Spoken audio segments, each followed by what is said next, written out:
Olá, minhas queridas irmãs, tudo bem com vocês? Primeiro quero agradecer o convite para estar com vocês nesses dias. Nós vamos ficar juntas nas próximas terças-feiras, né? Vamos refletir sobre esse assunto, esse tema que vocês estão estudando aí. Eu achei que é um assunto muito pertinente para os nossos dias, né? Eu tenho falado que nunca se ouviu falar tanto em oração como nesse tempo, né? Esse tempo de pandemia tem deixado as pessoas mais sensíveis e é uma ótima oportunidade para nós refletirmos sobre a nossa vida cristã e sobre o nosso relacionamento com Deus. Eu tenho ouvido muita gente questionando Deus, falando, será por que Deus está permitindo que aconteça tudo isso? Quais serão os propósitos de Deus com tudo isso? E a minha conclusão é de que cada uma de nós tem que saber de si mesma o que é que a gente precisa mudar. Cada uma de nós sabe, no nosso coração, aquilo que precisa ser melhorado, aquilo que precisa ser trabalhado, aquelas áreas que a gente precisa colocar para Deus, falar, olha, muda a minha vida, muda o meu coração, muda o meu jeito de pensar, muda o meu comportamento, as minhas atitudes, né? Então, assim, eu acho que cada uma sabe bem onde o sapato aperta, né? Então é hora mesmo, é tempo mesmo de buscarmos ao Senhor. Esse texto de Crônicas, ele está dentro de um contexto tão interessante da construção do templo. A responsabilidade de Salomão era tão grande, porque Deus tinha falado para Davi que não era ele que ia construir o templo, era o filho dele, o sucessor dele.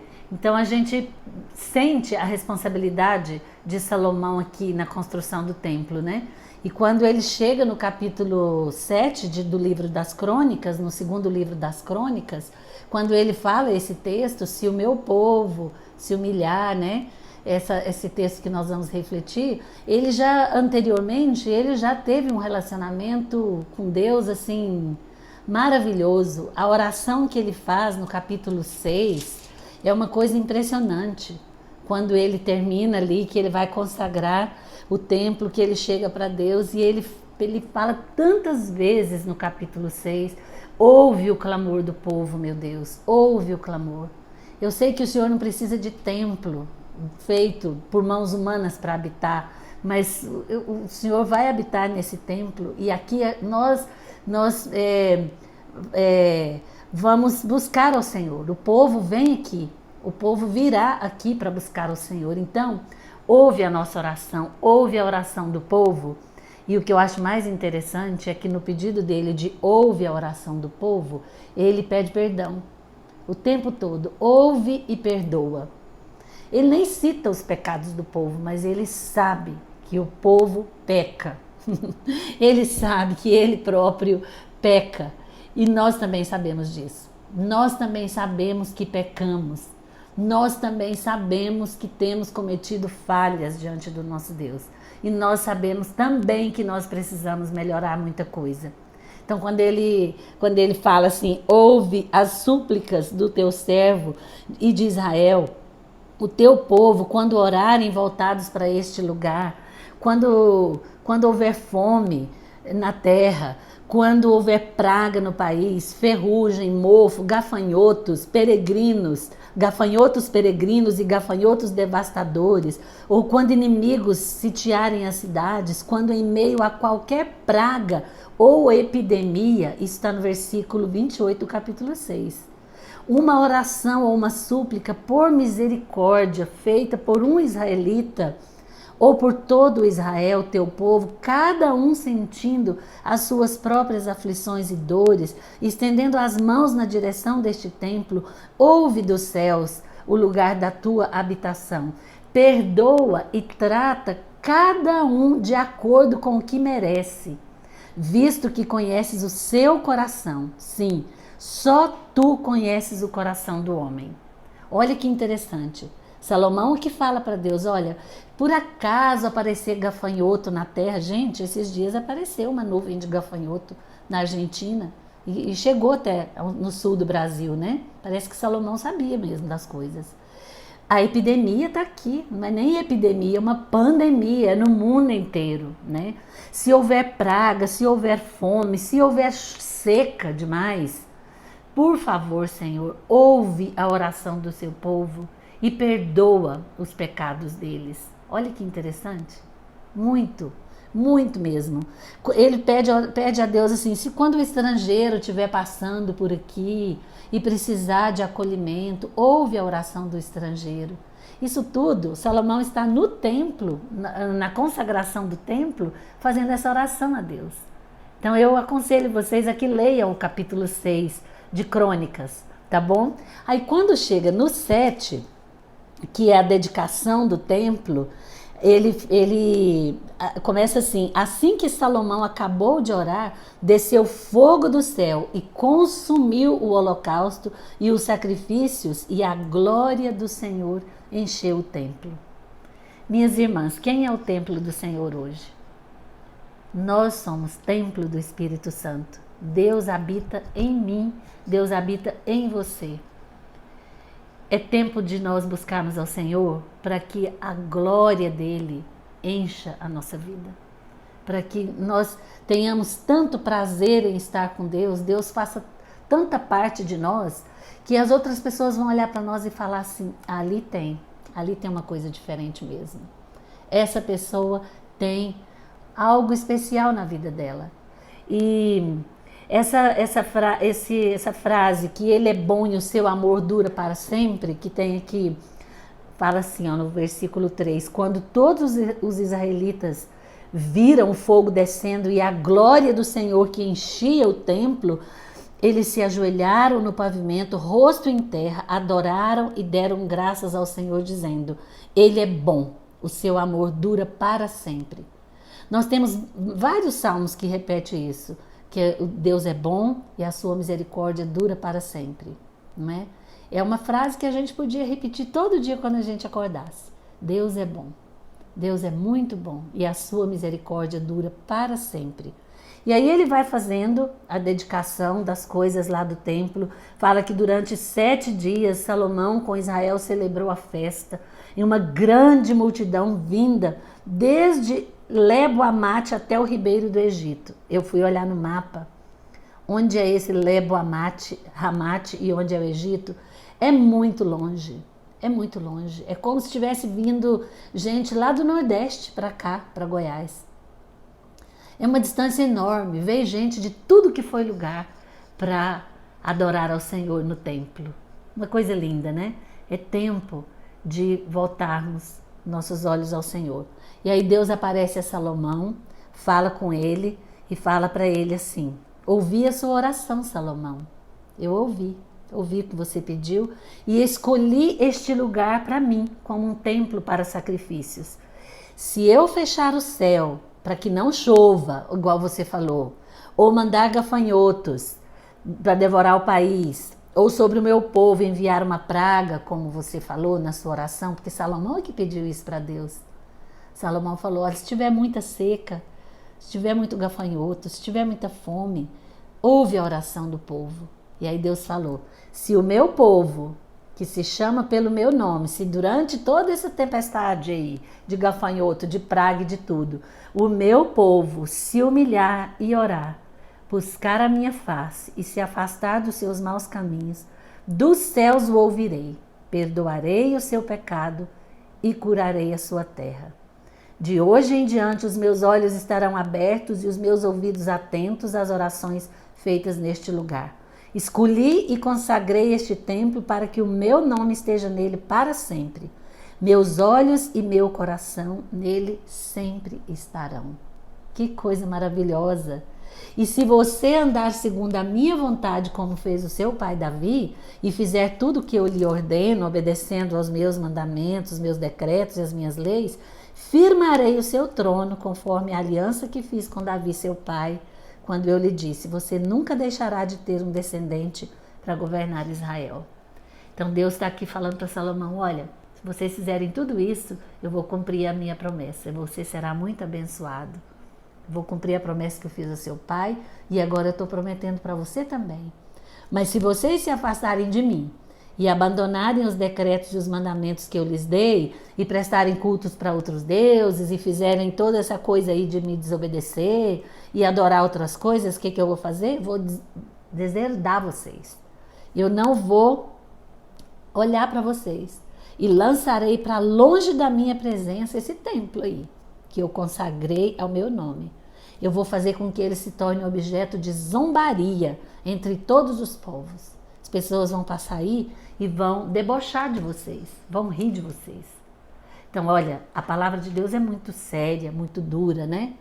Eu faço isso para vocês, mas se vocês fizerem assim. Então, tá muito fácil para nós, não tá? Deus vai nos abençoar, Deus responde a nossa oração se nós fizermos tais coisas. E hoje, especialmente, eu fiz essa introdução maior para que hoje a gente pensasse no se humilhar. É o primeiro, né? Se o meu povo, que se chama pelo meu nome, se humilhar. O que é isso, irmãs? Se humilhar. A gente confunde muito essa palavra, né? Se humilhar. A gente pensa que se humilhar perante Deus é sofrer uma humilhação, é ser ridicularizado, é ser hostilizado, é ser humilhado, né? Falar assim, nossa, colocaram aquela pessoa lá no chão, fez bullying, né? Hoje em dia é muito comum a gente falar isso. Ai, sofreu bullying, foi humilhado. Essa atitude aqui é para a gente entender de outra forma. Veja o que Jesus falou em Mateus 5. Vou abrir minha Bíblia aqui, lá nas bem-aventuranças. Não tem lá uma coisa lá dos humildes? Mateus 5, deixa eu ver qual que é o dos humildes. Os que têm fome e sede, bem-aventurados os pobres em espírito, pois deles é o reino dos céus. Eu estou usando a NVI. É o 5. Bem-aventurados os humildes, pois eles receberão a terra por herança. Ser humilde não é ser humilhado. Se humilhar na presença de Deus não é ser ridicularizado. Se humilhar na presença de Deus é você se prostrar diante dele, reconhecer que você precisa mudar, que você é tão minúsculo. Hoje a gente cantou na escola dominical aqui aquela música que fala: renova-me, Senhor, renova-me, porque tudo que está dentro de mim precisa ser mudado. Tudo que está em mim. Eu estou fazendo muita coisa errada, renova-me. Então, se humilhar perante Deus nada mais é do que a gente reconhecer a nossa fragilidade, a nossa falha, a nossa negligência, a nossa preguiça, a nossa má vontade de fazer as coisas para Deus, a nossa negligência em pregar a palavra dele. Reconhecer essas coisas diante de Deus e pedir: me perdoa, Senhor, me perdoa. Eu estou querendo fazer o melhor, eu quero te servir, me perdoa. Porque tendo recebido o perdão de Deus, a gente se sente leve, bem leve para fazer aquilo que ele manda. Tem um texto de Miqueias que eu gosto demais, Miqueias 6:8. Vamos ler aqui. Olha que interessante esse versículo. Miqueias 6, versículo 8. Ele mostrou a você, ó homem, o que é bom, ou ó mulher, o que é bom. E o que o Senhor exige de você? Ele exige de você 3 coisas. Que você pratique a justiça, que você ame a fidelidade ou a misericórdia e ande humildemente com seu Deus. Humildemente. Nós estamos vivendo um tempo de muita arrogância, de muita vaidade, soberba, orgulho, né? As pessoas confiam muito em si mesmas, muita autoconfiança. Ah, eu sou bom nisso, eu sou boa naquilo, eu faço isso, faço aquilo.